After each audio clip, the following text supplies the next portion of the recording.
everybody. Welcome to the South Australian Sports Show, where we try to talk about nothing but South Australian sport. Plenty coming up on the show. So welcome Rob Popplestone to the show. Poppy, how are you? Mate, I'm going great and well done too. Congratulations. You went to Honolulu, Did had a went to great Honolulu. trip, and you Fantastic. did what you said you'd never do. What did I do? You put a ring on Michelle's finger. True or false? No, it's false. Anyway, It let's was just move a on. friendship ring, was it? I'll give you a friendship in a minute, mate, that you will not forget. Look, plenty to talk about. Let's get on with it. While we're talking gone a about bit red. Are you no, okay? Mate, hot. Just hot, the Honolulu. Mate, it can get you. Let's talk about women's sport just for a minute. Yes. Okay. I thought the I was. Olympic Games. Here we are. The Olympic Games coming up. 250 plus days away. Yes. Depending on when we're Thursday or Saturday.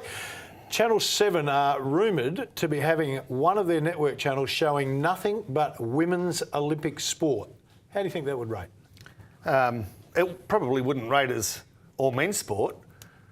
But do you think it's unusual, though? I mean, it's Well, I don't unusual. understand. Why would they do that? I agree with you, but there's a strong, To me, at that strong level- talk that they're going to show nothing but women's events from the Olympic Games. Channel 7, of course, will show all the Olympics, Yes. but they're going to dedicate one channel to women's Olympic sport only. I don't understand the reasoning behind it, to be quite honest. And at that level, it's amazing. But at that level, whereas at a normal state or international level, I might not be a big fan of some men's and or women's sport. When you're representing the country, I really don't care what the sport is or what the sex of the sport is. I just love the Olympic Games, and that's just all it is. For the first time, I can watch hockey and softball and badminton. I'm still a bit out on synchronised swimming, but everything else I'm pretty well okay in. So that would surprise me. All right, will be interesting to see. Yeah, I want to talk okay. about the cricket. Friday night, of course, here's the first Wow. day, night, three-dayer. Now, they say a captain in the toss, and I've spoken to a few of them in the last couple of weeks, they're Yes. saying there's three things that they normally look for winning the toss. One, Yep. of course, is winning, Yes. the weather, and the pitch. They're Yes. the three key factors Winning the pitch, going okay. out for the toss. Yep. Now they're saying, of course, with the pink ball, the fourth one may come into play because they're finding now that after dinner, Yes. teams are collapsing with the pink ball. It starts to swing a little bit, hard to pick up. What's that got to do with it? Is that moisture in the air, lighting, a bit they of say- all of those things I think maybe? it's a combination of all of that. Now, just as a guide, New Zealand were playing Western Australia last weekend. On the Sunday after dinner, Yes. New Zealand came in and collapsed at 4 for 30. So now when you go out for the toss... Mind you, they did that at the Gabba they did too. about 6 for 15. It collapsed earlier in the Yeah. day. But No, I'm I get saying your point. now, I'm Okay. saying now, well, what do you toss for? I mean, obviously going to toss for the win. But what's going to be your next choice? Well, gee, do we want to bat and get out early? Do we want to bowl and keep them until after? Or will they declare? So, Yeah. I mean, the whole dynamics now of a 5-day test has changed astronomically. Well, it has. The day-night test has provided a fair bit of excitement. There's no question about that. I mean, Certainly here in Adelaide. everyone is excited, and the Adelaide test is going to embarrass what has been small crowds at the Gabba and the Wacker. I mean, sold-out crowds already Friday and Saturday, and given a close result, which traditionally is the case, Adelaide test, we should get good numbers all the way through. I think this probably keeps Test cricket alive for a few years longer, and there is that question mark that hangs about the night sessions as to how teams, both batting and bowling, coupled with pink ball, handle that. So, look, to me, we'll have a clearer picture this time next week, a clearer picture, but I'm still not convinced that they're out of the woods yet, Test cricket. All right, Buff Lehman wants to have one of the stands named after the great Nugget, of course. Yeah. We talked Look, about... I don't think he yes can or have it. No, look, no. Can't I have think it? change rooms Yes. are fine. Look, Nugget is an institution, an icon within the sportsman's Yes. fraternity, but I'm not sure that he's an institution with the spectators fraternity. So I think from a sportsman's perspective, he probably deserves his place, a terrific bloke, but whether he needs to be up there with the likes of some of the biggest names in Mark South Australian Pseudo, sport. Floss Williams and those Yeah. type. Look, I agree No. with you, and I thought about this at the start. I thought it's a really nice thought that Buff's Beautiful had. thought. What about the bridge? Could it be the Nugget Bridge? I mean, you've got to come over. He's a fan. All the fans come over the Yeah. bridge. Could it be the bridge? Could Nug have the bridge? No, I still think it's too much for him. Too much for him. No, I think the change rooms, maybe an acknowledgement somewhere small around the stand, around the oval. That's about it. I mean, that bridge it's a bloody big bridge. All right, I was just asking. why should Nugget have that bridge? Don't get angry about it. I was just asking. You could put the Popplestone. Bridge. Well, that's enough Well, initials. let's have the Popplestone Bridge. Why not? Yeah, Leighton no Hewitt, of course, the new Davis Cup captain, has called be a good. training camp Yep. in Melbourne the first time. He's, of course, got the Yep. standard 10 or 12 big name Great players in. bonding session for a team that's been splintered the last few years. Exactly right. He's also invited 5 of the up-and-coming players into the camp Yes. to try and accelerate their learning.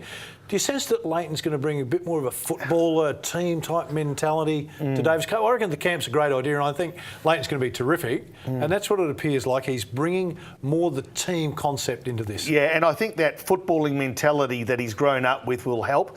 Pat Rafter had all the qualities that Leighton Hewitt had, except the hard edge. And Leighton's definitely got that hard edge, and I think that hard edge is needed for the likes of some of the younger brigade coming through. They're an interesting.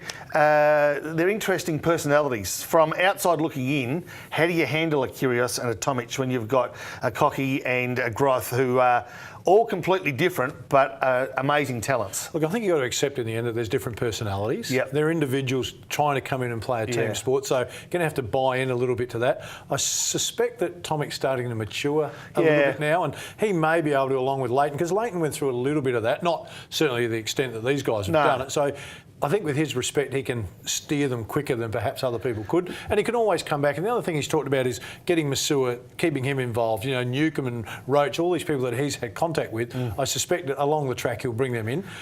I want to ask you about Novak Djokovic. I know we've finished a little bit of South Australian here, of course, finished up winning this year. He's the first player to win it 4 times in a row, the ATP Masters. Yes.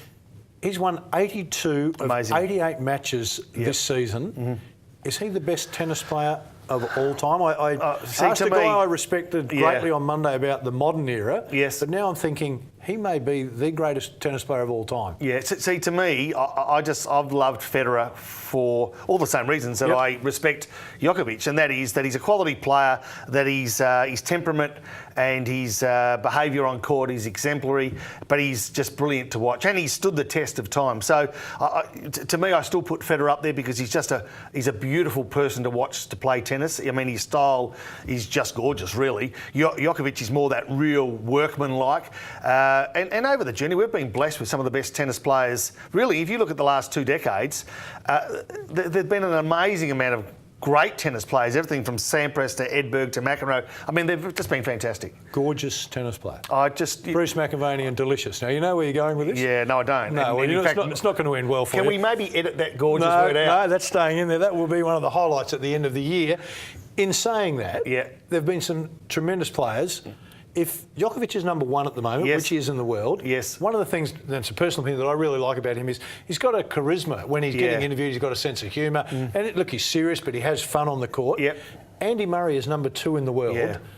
You never hear him mentioned. He's just grumpy, and he's a terrific tennis player, but he's not the package, is he? No, he's not. It goes to show you that people will enjoy watching athletes that look like they enjoy what they're doing. Usain Bolt immediately comes to mind. You know, the smile, the charisma. Djokovic is like that. Do we need more of that in our sport? Oh, well, we do, and every sport needs more of that. I think the demands of a sportsman, whether it's state level, international, national level, it's become so demanding that sometimes the characters being sucked out of it. All right, Michelle Payne's agreed to ride in Sydney. Fantastic. At the big race there. There's been an influx. We're going to talk to Libby about that later. We will. Too. She'll join us shortly. There's been an influx of female jockeys getting more rides since her win in the Melbourne Cup. Now, if she goes to Sydney and loses, and then hypothetically lost her next couple of races, do we suddenly see the influx of women jockey drop off? No. Are we that sensitive? No. Oh, well, we're sensitive. Blokes are like that. We're very sensitive animals. But when it comes to females, I think the tipping point has happened, and I think it's a good thing for the sport. All right, I want to ask you about the AFL Dream Team. Of course, played in Dublin on the weekend.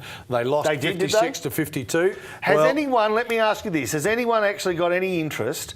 Has there been any talk at all about Australia being beaten over there? No, there was a crowd of 33,836. I think it's great for them. That's a great promotional piece. But I want to say, if it's supposed to be the Australian team, and that's what you're selected for, I want to know how Dustin Fletcher gets selected. Not that he hasn't been an icon of the game and a great player, but if I want to say to you, I made the Australian AFL team, and a bloke that wouldn't be in the top 50 players this year made it as well, how do I take that seriously? No, you can't. I mean, it's a nice. So you can't have everything. It's a nice farewell gift for Dustin Fletcher, but I think that's it. And I agree with that. But if you want the public to embrace the Australian international concept, then you've got to pick the best players. Otherwise, don't call it the Australian team. Call it an all-star team. Call it whatever you want. And I'm all for rewarding Dustin. I think it's fantastic. But I just can't see how you could expect me to take it seriously when a bloke who wouldn't, if you were selecting a team, he wouldn't be in your top 50 picks of last year's best AFL and selecting an all-Australian team, inverted commas, is a tough thing as well, because maybe your very best players aren't in there because position-wise they're not the very best, but they're top 3 in their position, top 3 midfielder, but we can't take all of you. Well, he wouldn't be in the top 3. Anyway, stay with us. Plenty coming up on the show. We've got baseball, we've got bowls, we've got harness racing. Libby Hotwood's in to join us. Hope you can stay with us for the rest of the show. Back in a moment.